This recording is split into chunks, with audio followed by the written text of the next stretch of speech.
So that last story was told to Taffy Thomas, who is an amazing storyteller, by an Israeli storyteller. But there's lots of other versions of it as well. In fact, around about the same time, Taffy also heard a version of that story from an Irish-American storyteller and from a British storyteller as well.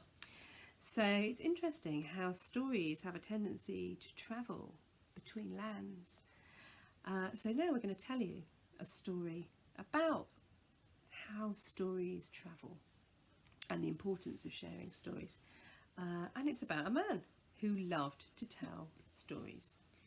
Once there was a man who loved to tell stories, and his stories were great. What kind of stories did he tell? He told adventurous stories, scary stories, stories about himself, and funny and silly stories. and people loved hearing his stories, even if they've heard his stories a million times. They always wanted to come back and listen to his stories. Because isn't that the way? If there's a story that you really like, even if you've heard it before, you're always happy to hear it again, especially when it's told by somebody that you really enjoy listening to. Well, this man, he decided one day that he was going to go off travelling. And so he went off and was gone for several years, travelling here and there and everywhere he went. He told his stories. And whenever he told his stories, just like at home, everybody loved them. And then after a few years, he came back. And the first thing he did, he went home and he went to some people who loved hearing his stories. And after he had told it, they said, "Oh, we've heard that story from John." So he decided to go to some more people who really loved his stories. And they said, "Oh, we've heard that story from Esther." And everywhere he went,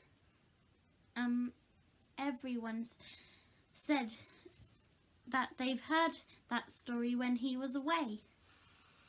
Well, the man was rather upset about this. He was pretty cross, he was pretty annoyed, and so he decided to go and see the wise man of the village. And he said, "Everywhere I'm going and telling my stories, I'm finding out that other people have been telling them while I've been away." I'm surprised that he hasn't told any stories from his travels. Yeah, you'd think that would be the first thing that he'd do, wouldn't you? Really? I mean, maybe he's saving those for later. Who knows?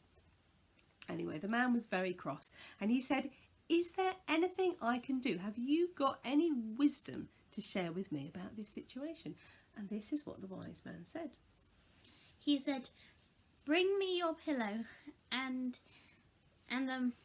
So the man went to his house and brought back his feather pillow to the wise man and gave it to him.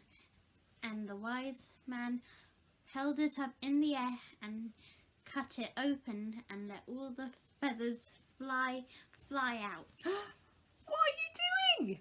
What are you doing? Are you mad? Well, it's like this, you see, said the wise man. These feathers are like your stories. As soon as they have left your mouth, they find their way into the hearts of others, and then they take them away, and they are no longer your own. "Well, is there nothing I can do?" said the wise man.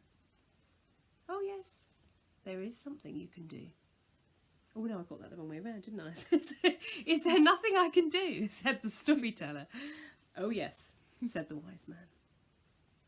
"You can let them go."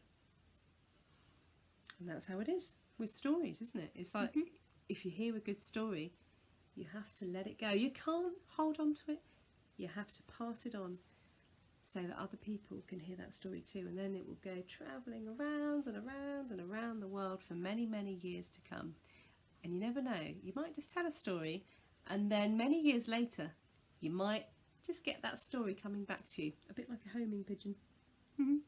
And that's the end of our second story.